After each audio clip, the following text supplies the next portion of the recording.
ufitiye icyizere Rwanda, ufite ejo hazaza heza. Intebe y'imiyoborere, ukataza utera imbere. Ikiganiro cya Minisiteri y'Ubutegetsi bw'Igihugu. Mwiriwe neza abakunzi b'ikiganiro intebe y'imiyoborere cya Minisiteri y'Ubutegetsi bw'Igihugu Minaloc. Ngiye ugiye kubagezaho uyu munsi nitwa Kamanzi Venuste. Mu kiganiro cya none tugiye kugaruka kuri mituweli. Nkuko mubizi twinjiye mu mwaka mushya wa mituweli utangirana n'ukwezi kwa Nyakanga ukarangirana n'ukwezi kwa Kamena. Abatarishyura nyaboneka mwitabire kubikora kuko indwara cyangwa impanuka ntibiteguza. Muri iki kiganiro turaganira n'abanyamuryango ba mituweli ndetse n'abayobozi batandukanye. Reka dutangire tuganira n'abaturage bakoresha mituweli bagiye kutubwira ibyiza byayo na zimwe mu mbogamizi zikigaragaramo. Nitwa Uwimana Charmate, ntuye mu karere ka Kicukiro, umurenge wa Kanombe, akagari ka Karama, umudugudu wa Bitare. Mbere ya byose ndabanza gushimira umuntu wagize igitekerezo cyo kuzana mituweli, kubera ko abantu benshi bajyaga bapfira mu rugo, abandi bakarwara mu rugo bakaremba, bakabura uburyo ki bagera kwa muganga. Ariko ubu n'urwaye yabuze uko ajyayo, ubu mbirasiza kumufata mu rugo. Rero nicyo kintu cyiza mbona cya mituweli cyane. Ikindi uragenda ku bitaro byose ushaka bakakuvura. Nk'ubu impamvu tuba twaje hano Kacyiru, iyo uje hano bakuvura hano bakatwago kibona bikomeye bakoreza kwa dogiteri akagufasha ugatahira rimwe. Byose ukabikoresha kuri mituweli. Ikindi cyiza nakwishimira rero duko kuri ubu nk'umuntu ugize accident bahita bamwakira cyane, bakahita bamufasha. Kandi imbere byasabaga kugurisha isambu, kugurisha inka, mbega nyine buri muntu ikintu cyakakurengeye muri ya minsi iri imbere ukagitanga kugira ngo ucungure ubuzima kubera ikibazo kibayeho cya accident. Ikindi nanone mbona cyabaye cyiza cyane nko ku bagore batwite cyangwa se nk'abana kuko bajya bakunda kurwaragurika, byagiye bidufasha nyine mu buzima bwa buri munsi. Gusa imbogamizi duhura nazo nanone, ntago mituweli ari imiti itatwishyurira. Rwose uragenda imiti bakayiguha, ariko iyo bawubuze bagasanga ntaho bafite bahita bakwandikira ukajya kugura hanze. Gusa naje kubaza bamwe ngo impamvu nuko mituweli bitemewe kuwishyura. Niyo mbogamizi dufite yonyine yo ku miti, naho handi rwose ibintu ni ruzungu.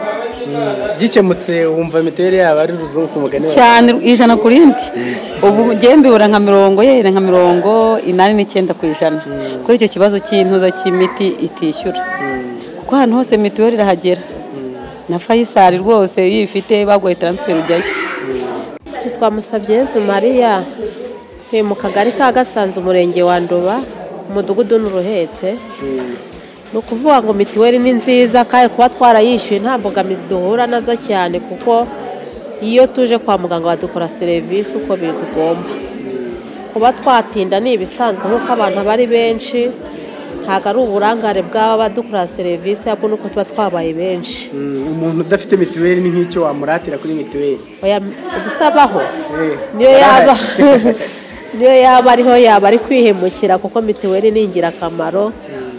Aho unyuze hose serivisi zigombwa ni mituweli, udafite mituweli ntacyo uba ufite. Oya, imbogamizi zaba zihari iyo uje nko kwa muganga ubona serivisi zitihuta cyane, ariko nawe wari ugasanga umuganga ntako atagize bitewe n'uko ubona yakoze n'abataruhutse.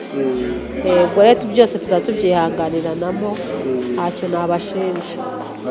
Barakoze abo baturage twaganiriye ku bitekerezo byiza batanze. Reka twakire n'umuyobozi w'ikigo nderabuzima cya Kacyiru, kimwe mu bigo nderabuzima byakira abaturage benshi mu karere ka Gasabo. Aratubwira kuri zimwe mu mbogamizi abaturage bavuze ndetse n'icyo abona cyakorwa kugira ngo zikemuke. Murakoze cyane. Nitwa Mukagasana Clementine, abandi umuyobozi w'ikigo nderabuzima cya Kacyiru mu karere ka Gasabo. Mu by'ukuri kugeza uyu munsi serivisi z'ubuzima zateye imbere cyane ko abanyamuryango bagana ibigo nderabuzima 90% n'aba mituweli de santé. Iyo urebye uburyo abaturage bamaze kumva akamaro ko gutanga mituweli, bibahesha uburenganzira bwo kwivuza biboroheye, bityo bikagabanya uburyo abantu barembaga bakahera mu rugo cyangwa se bakagera mu bitaro byisumbuye barembye. Ubu kubera ko serivisi zogerejwe abaturage byaroroshye cyane.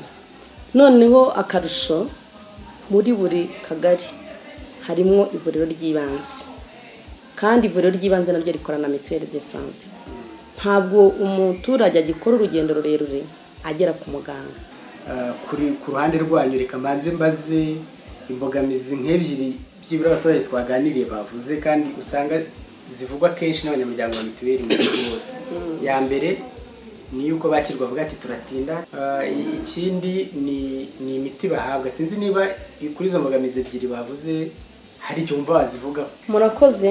Mu by'ukuri abaganga, ukurikije uburyo abaturage bitabira serivisi z'ubuvuzi, hakenewe kongerwa umubare w'abaganga bakira abantu.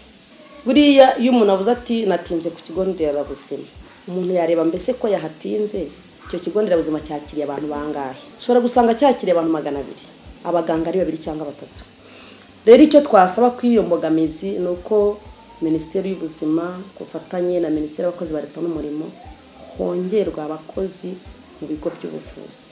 Reka mvuge by'ubuvuzi kuko si ku kigo nderabuzima wenda gusa. Ikindi ni uko hakongerwa ku rwego rwa RSSB agaciro ka transfer kugeza uyu munsi bavuga ko imara iminsi 30. Hari abakiriya dufite baba bagomba gukorerwa follow up ku bigo by'ubuvuzi byisumbuye ku rwego rutari centre de santé, ariko bigasaba ko ukwaje azana transfer. Kiriya kintu nacyo gituma abantu, kandi noneho abaturage basobanukiwe no kwivuza. Reka mvuge ku ndwara zitanduza. Umuntu ufata imiti buri kwezi y'umuvuduko w'amaraso, ya diabete cyangwa ya sima, agomba gutonda ku rwego akurikiranwaho buri kwezi.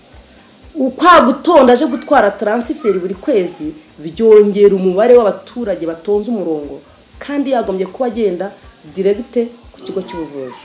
Icyifuzo natanga ni uko umuntu wese ufite izo ndwara cyangwa afite rendez-vous kubagwa i Kanombe, CHK, Kibagabaga, ku bitaro bwa Kacyiru, bagombye gukonsidera transfer yabonye bwa mbere, kuko twaramucekize dusanga mu muryango wa mituweli bakayiha amezi atari ukwezi kumwe, bayiha 3, 6, ariko byagabanya imirongo iri ku bigo nderabuzima muri rusange.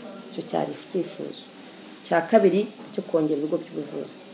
Cya gatatu cyo kwagura amavuriro. Hari ikindi mwari mwambajije kijyanye n'imiti duha abaturage. Hari urutonde rw'imiti ruri kunozwa. Hari imiti dukenera mu kigo nderabuzima, wabwira umukiriya yuko itishyurwa na mituweli akagira ngo urayimwimye, ariho hahandi uzumva bavuga bati abarwayi ba mituweli n'abarama bafatwa bitandukanye. Ntabwo bitandukanye, ahubwo buri rwego bitewe n'imisanzu itangwa bafite ibyo bagenerwa byishyurwa. Ariko muri iyi minsi ya vuba Minisiteri y'Ubuzima iri kunoza urutonde rw'imiti yemewe ku kigo nderabuzima. Turahamya yuko hari imiti ziyongera ko twari dufite.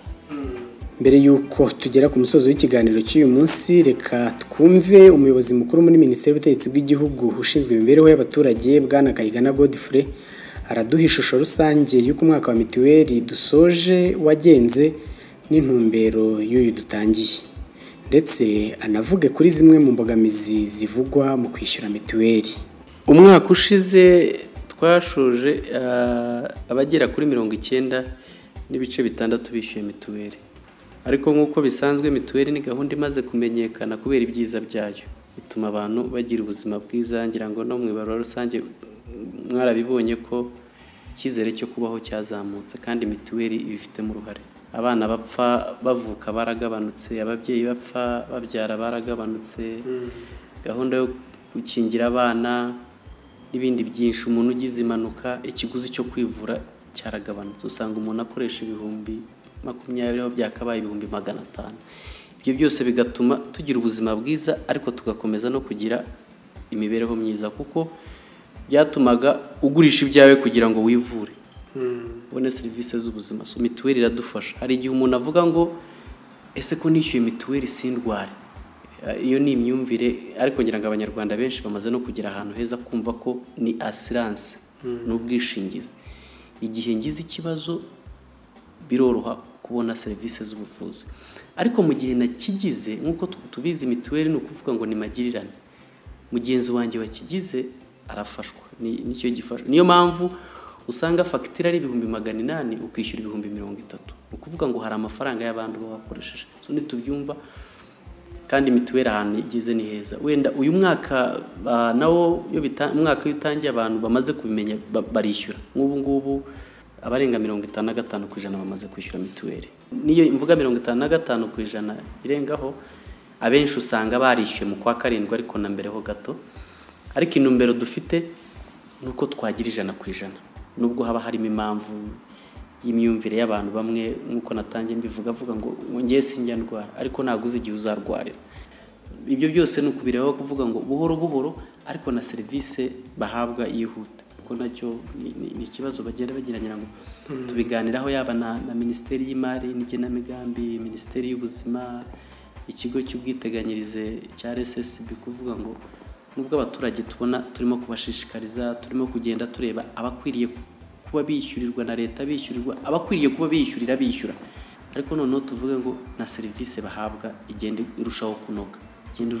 Ni ukuvuga ngo bayibone ibegereye ariko inahendutse, ariko babone n'imiti, babone n'abaganga b'inzobere. Kandi ngira ngo muri Minisante na Minisiteri y'Imari n'Igenamigambi biri muri gahunda yo kuvuga ngo ni gute turushaho kugenda twubaka ibitaro, ariko si ukubaka inyubako gusa, hajyemo ibikoresho, hajyemo n'abaganga, yewe babone n'imiti. Ni urugendo rw'ikiguzi kirahenze, ariko icyizere dufite nuko tubona noneho abishyurira ari benshi, abo leta yishyurira bagenda bagabanuka, noneho uruhare rwa leta rugasigara mu kubongerera imiti, abaganga n'ibikoresho, kugira ngo niba umuntu arwaye indwara yipimishe, amenye icyo arwaye ahamwegereye. Bishobora no kugera kuri centre de santé, byaba bikomeye n'ibirenge ku bitaro by'uturere. Mbere ko tugera ku musozo, hari ikindi kibazo none tubazwa kenshi.